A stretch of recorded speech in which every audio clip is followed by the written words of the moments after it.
ওম শান্তি। ব্রহ্মকুমারীয় ঈশ্বরীয় বিশ্ববিদ্যালয় 7 ডেজ কোর্সের পার্ট 13, যার বিষয়বস্তু হল অজন্মা পরমাত্মা শিবের দিব্য জন্মের রীতি। আজকে এই বিষয়ে আলোচনা করব। এখানে বলা হচ্ছে পরমাত্মা শিব কোনো পুরুষের বীজ দ্বারা কোনো মাতার গর্ভে জন্মগ্রহণ করেন না, কারণ তিনি নিজেই সকলের মাতা পিতা, মনুষ্য সৃষ্টির চেতন বীজ স্বরূপ এবং জন্ম মৃত্যু তথা কর্মবন্ধন থেকে মুক্ত।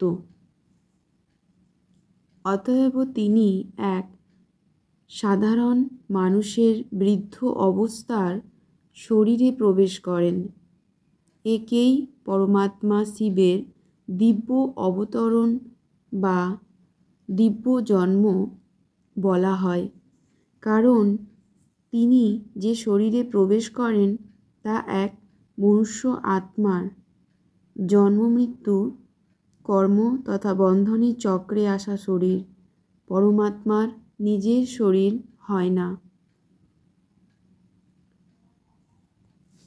অতএব চিত্রে দেখানো হয়েছে যে যখন সারা সৃষ্টি মায়ার কাম, ক্রোধ, লোভ, মোহ, অহংকার ইত্যাদি 5 বিকার মুষ্টিবন্ধনে নিষ্পেষিত হয়, তখন পরমপিতা পরমাত্মা শিব, যিনি জন্মমৃত্যু গমনাগমনের চক্র থেকে মুক্ত, মনুষ্য আত্মাদের পবিত্রতা, সুখ ও শান্তি বরদান দিয়ে মায়ার কবল থেকে মুক্ত করেন।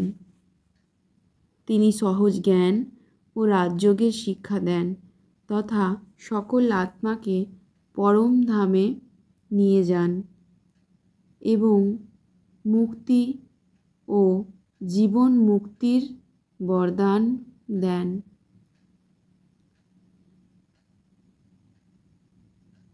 শিবরাত্রির উৎসব ফাল্গুন মাসে হয়। ওই সময় কৃষ্ণ চতুর্দশীয় রাত্রি পূর্ণ অন্ধকার থাকে। এরপরই শুক্লপক্ষে শুরু হয়, অর্থাৎ রাত্রির ন্যায় ফাল্গুনের কৃষ্ণ চতুর্দশী ও আত্মার অজ্ঞান অন্ধকার বিকার অথবা আসুরি স্বভাবের পরাকাষ্ঠার শেষ অবস্থার জ্ঞাপক। এরপরেই আত্মার শুক্লপক্ষ অথবা নতুন কল্পের আরম্ভ হয়, অর্থাৎ অজ্ঞান ও দুঃখের সময়ের শেষ হয়ে পবিত্র তথা সুখের সময় শুরু হয়। শিবরাত্রির এই সময়টা আমরা এইভাবে ধরতে পারি: পরমাত্মা শিব অবতীর্ণ হয়ে জ্ঞান, যোগ তথা পবিত্রতার দ্বারা আধ্যাত্মিক জাগরণের মহাবিপ্লব ঘটান। এই মহত্বের ফলস্বরূপ ভক্তরা শিবরাত্রিতে জেগে থাকেন। এই দিনে মানুষ উপবাস, ব্রত ইত্যাদি করেন। উপ অর্থাৎ নিকট, বাস অর্থাৎ অবস্থান করা। কথার প্রকৃত অর্থই হল পরমাত্মার নিকটস্থ হওয়া, অর্থাৎ তাকে স্মরণ করা ও ব্রতের দ্বারা, উপবাসের দ্বারা নিজ আত্মা, মন ও শরীরকে পবিত্র করে পরমাত্মাকে স্মরণ করা। অতএব পরমাত্মার সাথে যুক্ত বা মিলিত হওয়ার জন্য পবিত্রতার ব্রত নেওয়া একান্ত প্রয়োজন। অতএব আমরা এখান থেকে জানতে ও বুঝতে পারলাম, পরমাত্মার সাথে যুক্ত ও মিলিত হওয়ার জন্য আমাদের আত্মার শুদ্ধ ও পবিত্র হওয়া একান্ত প্রয়োজন।